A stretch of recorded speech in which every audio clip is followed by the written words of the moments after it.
boobu dafa xam ne ni chiffres yi maquillé wuñ ko et ensuite il dit que il a été tué dans des circonstances troubles noo jàngatee la sortie de Moustapha Sarré. bon damay tënk nuyoo bi je fais comme les Américains xam naa les gens gars yi nañ comprendre. mais bëgg naa loolu bokk ak plateau bi sama gars yi. wax dëgg yàlla gis nga hôtel Azalaï. amuloon président de la République amuloon premier ministre. Il y avait un président élu du Sénégal qui n'avait pas prêté encore serment. Man j'ai l'habitude de le rappeler gis nga le vote exprime un choix mais c'est l'investiture qui donne le pouvoir. Le président Diomaye n'avait pas de pouvoir à Azalaï.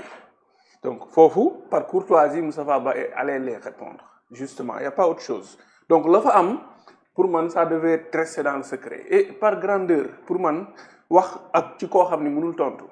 du grandeur dans la gestion de l'État de manière générale donc loolu laay njëkk a wax. donc amuloon premier ministre amuloon président de la République ñaari nit lañ yoo xam ni quand même sénégalais yi yëf nañ choix. ci président de la République ñi ngi xaar mu prêter serment il se prépare nag à la gestion à la prise du pouvoir à commander les affaires publiques mu bëgg a glaner ay informations. mu woo ki nga xam ne mooy yoroon les finances publiques muy Moustapha Ba. lañ fa waxante bu ñu continuer di ko waxaat sur la place publique. Je pense que du grandeur bi ci des Montesquieu moom moo wax de l'esprit des lois 1748 xam naa yaa ma ko gën a xam mu ne pour qu'on puisse pas abuser du pouvoir il faut que par la disposition des choses que le pouvoir arrête le pouvoir voilà. nee na loolu mooy esprit séparation des pouvoirs xam nga tey moom il représente l'exécutif il incarne la parole officielle de l'État du Sénégal. Et la parole exécutive, c'est-à-dire moom il n'est pas le porte-parole du parquet. C'est le porte-parole du gouvernement. C'est le porte-parole du gouvernement. Par la séparation des pouvoirs, il ne devait pas s'autoriser à faire de telles affirmations. Et par conséquent, li ngay gis foofu li nga fay dégg mooy tey bu ñu waroon a dem ci yoon ngir topp loolu.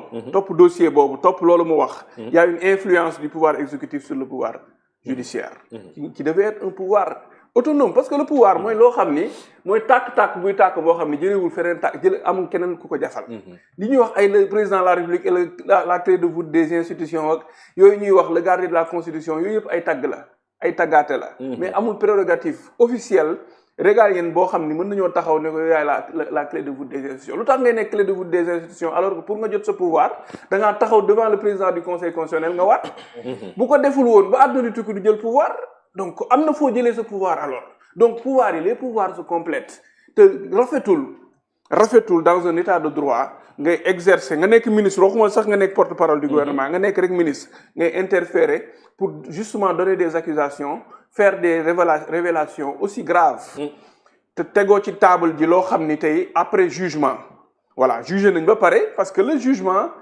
si on juge il y a les faits sont là maintenant les commentaires sont libres loolu mooy même l'esprit du journaliste donc lu xew loolu yéen li ñuy wax lu defu waxu voilà lu ay di njàmbat loolu mooy journalisme lu defu waxu mais fii li xew mooy xam nga la justice chaque jour moo ko fii la justice c'est la sanction des injustices établies il y a pas d'injustice établie la justice également c'est la vérité en action li nekk tey dëgg jàpp nga nit ne moo sàcc ñu dem acca nañ dem tribunal ñu juger on a amené des preuves ñu ne il est coupable acca non jeexagul de mu ne waa ji ne day def appel nañ dem tribunal Ziguinchor ñu dem def appel ñu ne ko non ba léegi yow yaa sàcc non mu ne day def rabat d'arrêt loolu mooy dëgg gi jàppaguñ ko gis nañ fi ay nit yu ñu condamné 70 ans après ñu génne leen ne non dañoo juumoon par benn jeune lieutenant mooy ñëw rek pour justement ses mémoires rocciwaat ci tiroir bi des archives présomption d'innocence voilà parce que entre temps dans la justice il y a des faits scientifiques yoo xam ne ñu ngi gën a dëggal justice justice bi muy commencé amuloon autopsie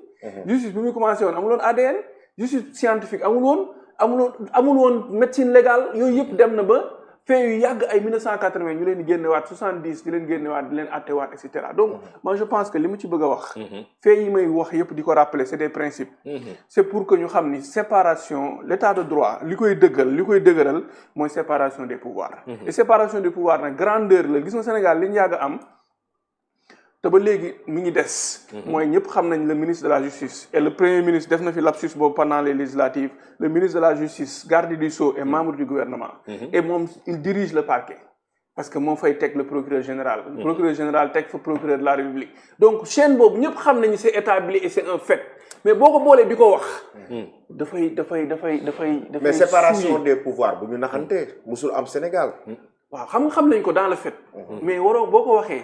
da nga koy gën a souiller. xam nga la réalité c'est une chose mais la perception de la réalité c'est autre chose. gis nga boo demee ba taxaw ne yow mi kat diw mi dañ koo faat.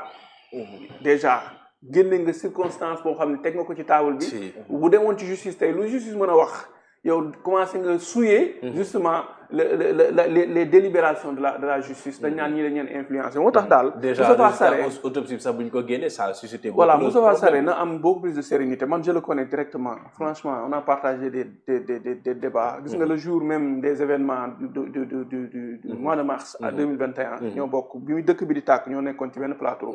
je pense Dakar TV. donc mu nekk nit ku engagé nag. mais il faut beaucoup plus de pudeur quand on parle pour l'État. Il faut énormément de sérénité. Il faut beaucoup d'impartialité, de détachement pour et puis nga xam milieu bi ngay waxee. amatoo parole privée. parce que boo nekkee ci rencontre parti politique bi wala nga nekk ci rencontre officielle mbubu porte parole bi mënoo koo simmi benn yoon. mooy li daloon Ousmane Sonko président Ousmane Sonko mënul toog benn moment tey jii. mu séparé mbubu premier ministre ak mbubu président du parti. donc diggante boobu nag dafa laaj ay équilibre intellectuel yoo xam ni dafa am doole pour la sérénité du pays. nit ku dem génn àdduna dafa compliqué. et c'est à peu près la même chose que sur l'affaire de l'amnistie bi ñu teg ci table bi. l'amnistie xam nga dans le fond l'amnistie vient de l'amnésie mooy nañ fàtte yow nit ku même feebar la sax. celui qui est amnésique mooy ki nga xam ni il a des troubles de l'oubli. dafay trouble de mémoire day fàtte. donc kooku kii fàtte léegi nag bu ñu ko jógee ñu def loi boo xam ne dañuy ànd fàtte. il est de retour sacré monsieur Dieng. voilà bu ñu ñëwee ñu ne dañu jël loi boo xam ne dañuy fàtte. voilà on va faire un oubli collectif et volontaire xam nañ ni li fi amoon kenn fàttewu ko mais on va oublier volontairement parce que l'apartheid il fallait l'oublier parce que l'apartheid c'était une loi boo xam ne ñi ko incarné ñi ngi woon foofu di dund ay tubaab lañ minoritaire bu ñu ko fàttewul majoritaire noir yi génn am Nelson Mandela dañuy dem rendi leen comme ay xaj ñëpp di ko gis. le génocide. voilà donc génocide Rwanda dañuy fàtte. donc on fait des commissions vérité et réconciliation jubóolewaat réew mi jubóo nañu à partir du 24 mars. ñëpp d'accord nañ ni désormais am na un nouveau régime sans contestation.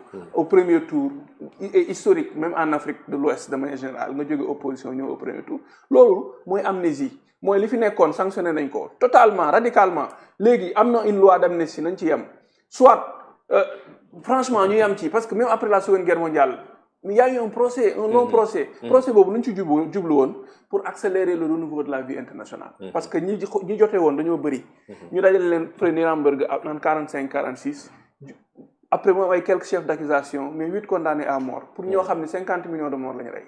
fii kenn xeebul li ñu fi rey on devait même pas tuer une seule personne parce que notre maturité démocratique weesu woon na pour l'exercice d'une démocratie ñuy rey qui que ce soit waruñu fi woon a rey kenn c'est abominable ñu ko def ils auront ça dans leur conscience à vie et condamnation bu moo ëpp doole te Sénégal gëm naa ne dootuñu fi nekk dara mais léegi jeex na ñu bëgg ko indiwaat ci table bi nañu teggi lii nañu dugal ñii nañu créer une discrimination ndax ñun ñi doon xeex pour politique la politique c'est quoi mais la politique c'est l'affaire de tout le monde laa mu jigéen noonu wax fii c'est la politique parce que am na un ministère des sports qui gère tous les sports la politique c'est l'affaire de tout le monde et les affaires de tout le monde sont des affaires politiques exactement donc mënoo génne dara ci politique lépp lu ñu fiy def sécurité la sécurité bi ngeen doon wax sànq ba léegi mais c'est une affaire politique pour yow fay salaire yi affaire lan la du affaire pour nit ñi lekk ak naan de fay salaire yi affaire sécurité la oui boo fayul salaire yi dëkk bi tàkk donc ci sécurité la bokk lamb ji da nga koy def pour contenir des colères des frustrations pour justement apaiser pour créer un opium du peuple même diine ji boo ko def recréer chômage même diine ji sax waaw mais chômage bi mi ngi fi ba pare bu fekkee ne léegi yow réguler woo lamb ji comme il faut voilà yooyu nag bon chômage baa ngi franchement Mohamed je pense son discours il doit le rectifier ce qu'il a dit est très grave et dans un état de droit un ministre de la République ne doit pas le dire